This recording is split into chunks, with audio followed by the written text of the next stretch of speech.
E na aula anterior a gente falou sobre esse termo escatologia. Então eu tenho para mim, isso é uma opinião pessoal, que quando a gente fala sobre linhas escatológicas ou as ideias sobre escatologia, muitas pessoas se sentem repelidas, afastadas dali, porque acham complexo, porque acham difícil, ou não sei qual é a teologia que minha igreja segue, e na verdade isso é um grande erro. Na minha opinião, isso é um resultado da apostasia dos últimos dias, nos afastando dessa mensagem tão importante, que é a mensagem do fim, a gloriosa mensagem do fim. Então a gente precisa entender que Jesus vai voltar. Isso é um fato para qualquer linha escatológica que você siga ou que a sua igreja siga.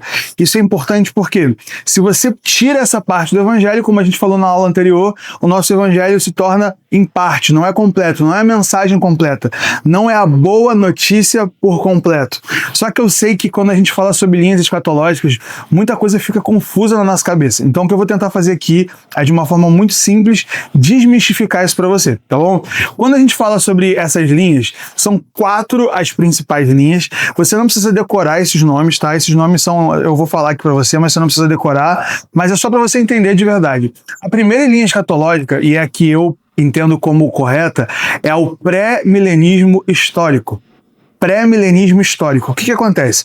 Essa é uma linha que, desde os primeiros registros da igreja lá, a gente tinha os 12 discípulos, os discípulos dos discípulos, então essa primeira geração ali também foi conhecida como os pais da igreja, o início da igreja ali, pós a igreja de Atos, eles tinham mais ou menos somente essa linha de pensamento até basicamente o século 2 a 3, até meados do século 3 ali.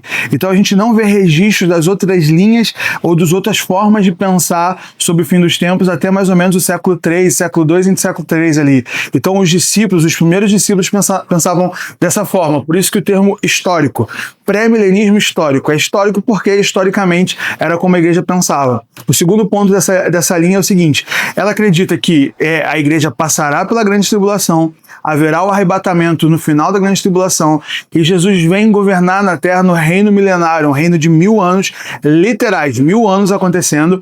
E depois disso, a Nova Jerusalém desce à terra e há uma convergência, né? Começa o que a gente chama de eternidade. Céus e terra se unem em Jesus e a gente começa a eternidade. A segunda linha escatológica é o pós-milenismo. Você está vendo que esse milenismo se repete, eu vou explicar a importância dele para você. O pós-milenismo basicamente acredita que a igreja vai cumprir o ID, vai conseguir cumprir a grande comissão e evangelizar, cristianizar o mundo. O mundo vai ser melhorado e por cumprirmos a grande comissão, Jesus volta e começa o seu reino milenário e a eternidade. Reino milenário é esse reino de 1000 anos. Então o pós-milenismo ele tem essa visão positiva de que a igreja cumpre a grande comissão e depois disso Jesus volta e começa a eternidade pra gente. A terceira linha escatológica é o amilenismo. Então há esse prefixo de negação, milenismo. Eles entendem que o milênio, esse reino de 1000 anos que o livro de Apocalipse fala, ele não é literal, não se tratam de fato 1000 anos, mas é só uma figura de linguagem para dizer um reino eterno, um reino muito grande, sabe? Um reino muito grande. Então eles falam do amilenismo. Não vai ter um milênio de 1000 anos, mas esse período já está acontecendo, como alguns pensam. Nós já estamos vivendo o milênio, o reino de Jesus, por isso que a igreja tem esse poder de propagação. Ou alguns creem que é só como se fala, uma menção, sabe? Então o amilenismo é essa negação do milênio, o reino milenar. E a gente tem um preterismo, a última. O preterismo acredita que todas as profecias, por exemplo, de Mateus 24, aconteceram no ano 70 depois de Cristo. Então eu vou repetir aqui para ficar claro para você. Pré-milenismo histórico acredita que o milênio ele é literal, acontecerá um reino de 1000 anos, onde Jesus vai restaurar todas as coisas após o arrebatamento.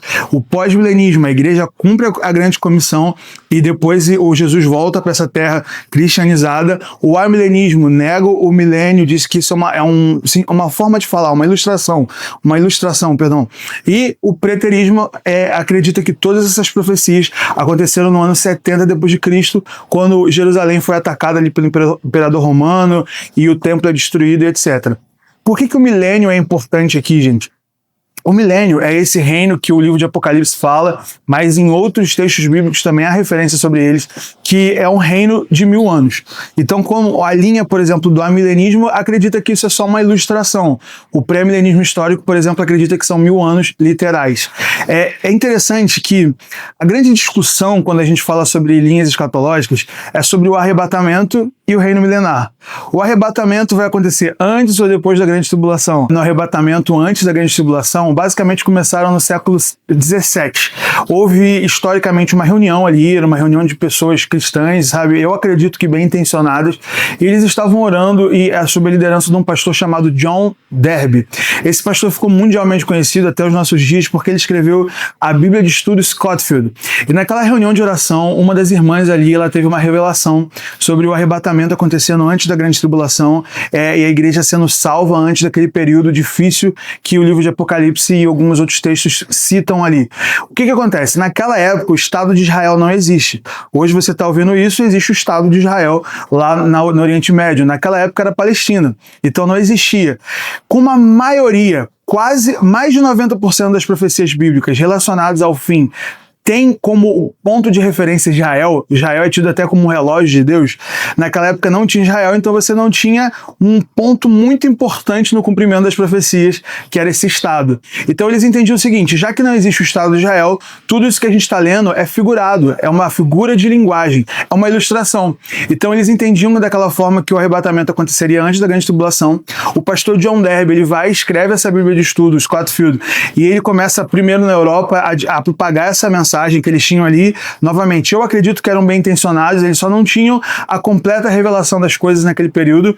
E o pastor John Derby, ele começa também a fazer esses seminários de escatologia nos Estados Unidos, e isso começa a se propagar. E sabendo da história, por exemplo, o evangelho chega no Brasil por missionários metodistas, batistas e presbiterianos vindo dos Estados Unidos. Então é por isso que a nossa escatologia, ela é muito enraizada nessa ideia de que Jesus vai voltar antes da grande tribulação, e ela é muito popularizada também no filme Deixados para Trás. Só que a gente precisa entender que o filme Deixados para Trás é uma ficção, não é um fato, é uma história, sabe? Muito legal, eu li todos os 12 livros, mas é uma história, uma ficção, não é um fato. É importante a gente entender os momentos históricos. Novamente, todas as 4 linhas escatológicas e todas as variações delas têm um ponto em comum: Jesus volta. A mensagem do evangelho é escatológica. A boa notícia por completo tem a volta de Jesus. Jesus veio, morreu numa cruz, ressuscitou e em breve voltará. Não tem como a gente tirar essa parte do evangelho. Não importa qual linha você segue, se você está comigo no pré-milenismo histórico ou se você está em qualquer outra linha, tudo bem. O nosso rei volta e o nosso escatom deve mudar o nosso comportamento. Na verdade, deve moldar o nosso comportamento para que a gente esteja preparado para esse glorioso dia. O apóstolo Paulo chama de bendita esperança. Então, não é um dia de medo, é um dia de ansiedade, uma ansiedade positiva. Um anseio, talvez seja a palavra melhor. Jesus está voltando e a gente quer estar preparado para isso. Te vejo na próxima conversa.